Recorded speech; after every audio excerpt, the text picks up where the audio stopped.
أعوذ بالله من الشيطان الرجيم. بسم الله الرحمن الرحيم. يا أيها الذين آمنوا كونوا قوامين لله شهداء بالقسط ولا يجرمنكم شنآن قوم على ألا تعدلوا اعدلوا هو أقرب للتقوى واتقوا الله إن الله خبير بما تعملون. وعد الله الذين آمنوا وعملوا الصالحات لهم مغفرة وأجر عظيم والذين كفروا وكذبوا بآياتنا أولئك أصحاب الجحيم. Surah Maida, ayat verses 8 to 10.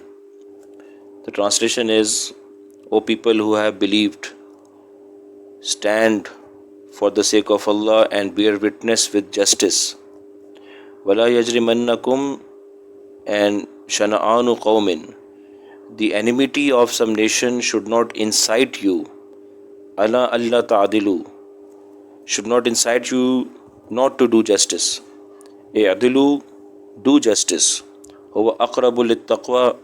This is much better for your taqwa. Wattaqullah, fear Allah.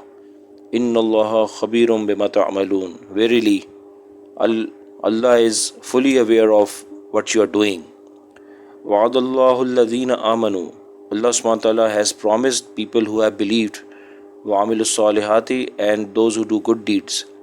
Lahum, for them, maghfiratun, there is forgiveness of sins, وَأَجْرٌ عَظِيم, and a huge reward. وَالَّذِينَ كَفَرُوا, those people who have done kufr or who have disbelieved, وَكَذَّبُوا, and they have transgressed, بِآيَاتِنَا, our signs or our verses, Ulaika ashabul jahim, they are the people of the fire or the people of hell. In this verse number 8 is particularly telling the meaning related to bearing witness, for example, in courts. So when we are summoned to bear witness or as a witness to give testimony in a court, then we should definitely speak the truth. In fact, there are two reasons why someone will give a false testimony. One reason is to follow our own desires or to benefit our relatives or our friends. Regarding that, Allah subhanahu wa ta'ala has revealed a similar verse in Surah Nisa, and the words there are Kunu qawwamina bil qisti shuhada'a lillah.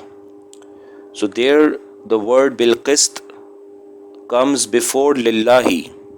Bil qist means with justice and lillahi means for Allah. So there after Allah has said kunu qawwamina, stand up, or you should stand up, bil qisti, with justice, and give witness, bear witness, give testimony lillahi, for the sake of Allah. So the words for the sake of Allah come after the words with justice, and this is an indication that if someone is giving a false testimony for his relatives or for his own desires, then he may think that, oh, I am giving a testimony and still I am doing that for Allah. So in Surah Nisa, Allah subhanahu wa ta'ala has made it clear that for the priority here should be justice and not your own desires or your love for your relatives. So you are saying that you are doing this because you are doing it for your relatives, so you are doing it for Allah. So that does not count for me, but for me justice matters. So the word justice precedes the word for the sake of Allah. In the case of Surah Maida, the word lillahi comes before bil qist. So Allah subhanahu wa ta'ala is giving a message that you and the next part of the ayat is related to, Allah subhanahu wa ta'ala is specifying that the enmity for some nation should not incite you to do injustice.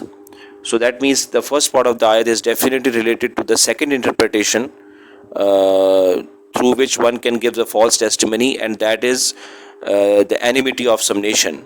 So there the word lillahi precedes the word justice. So Allah subhanahu wa ta'ala is specifying that don't let this enmity overcome you, but for the sake of Allah, give the true testimony. So here it becomes more important to talk about Allah first and then about the justice, because we are under emotion, under the emotion of enmity for some nation, and under that emotion we are going to give a false testimony. So Allah subhanahu wa ta'ala is telling us to remember Allah, that you're doing it for Allah, so give the true testimony. So this one other factor is that typically in some countries, in the courts, giving the true testimony has become a horrendous experience. First, the authorities come, and if you are singled out, if you are selected as a witness, first the authorities come and they query you a lot, and then you are brought to the court, and then you are given multiple dates. The case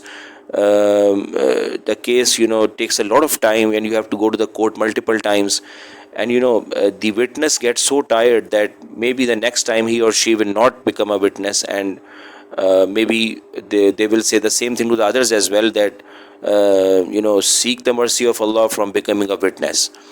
On the contrary, Allah subhanahu wa ta'ala has said in the Quran, وَلَا يُضَارَّ كَاتِبٌ وَلَا شَهِيدٌ. Don't make things difficult for those people in a case, in a court, who are writing, who are making notes, and those who are giving witness. So it's a direct order, but we are not following it, and hence what happens is that the people who are giving the true testimony, they are diminishing, and the people who are giving the false testimony, they are increasing, and therefore our cases, maybe not even 5 to 10% cases, are being decided with justice, and that's a huge sin which is happening in several countries. May Allah Ta'ala make it easy for us and give us hadayah. Another factor related to this ayat is that the word shaheed does not simply mean giving a testimony in a court. If you are a doctor and you sign a medical certificate that this person is sick and he or she should not go to the office or the school, then you are actually giving a testimony, and if you are giving the wrong testimony, a false testimony, then you are doing a guna kabira, a great sin. Similarly, it's a teacher who gives marks to students, and he gives the wrong marks deliberately to some student to pass him or her, then again, that's also giving a false testimony. Similarly, if you sign any document in which you are actually confessing that what's written in this document is true, then you are testifying to the content of the document. If it is used for some evil purpose, then you are doing a guna kabira, a big sin. So it's something which is really critical, and we should be really careful about signing documents, because we are actually giving a testimony. The other thing is that from this ayat you can also derive the rules for voting. So when you vote for somebody, you are giving actually a testimony that this person, I believe that this person is the person who can lead my country towards success and progress. And if you select the wrong person deliberately, when you know that person is not capable of that government, if you select the wrong person deliberately, then you are giving the false testimony, because you know that you are doing the wrong thing, but out of some other emotion in your heart or your mind, you are giving a false testimony. So that is also like a guna kabira, giving a false testimony. Another interpretation of the voting process is intercession, or like what we see in Arabic, the shafaat. But regarding that, Allah subhanahu wa ta'ala has said in the Quran Majid, وَمَنْ يَشْفَعَ شَفَاعَةً حَسَنَةً يَكُنْ لَهُ نَصِيبٌ مِّنْهَا وَمَنْ يَشْفَعَ شَفَاعَةً سَيِّئَةً يَكُنْ لَهُ كِفْلٌ مِّنْهَا. So whoever intercedes for a good thing, so the reward of that good thing, he is going to get a portion from that. Whatever good happens because of this good intercession, then he is going to get the reward of that. And if someone intercedes for a bad thing, for an evil thing, or an evil purpose, or a sinful purpose, then all the sins that are going to emanate from that false testimony, then that person is going to get all those sins collectively. So if you select the wrong government deliberately, when they're not capable of running the government, then every sin that happens because of the incapability of that government, the voter is going to get a part of that sin. So it's something to really reflect on. And the third interpretation about the voting process is like making someone a legal representative or a lawyer, or giving someone the power of attorney. So you're giving the power of attorney to the government, and you're saying that I believe that this person is the best possible representative from my side to run the government.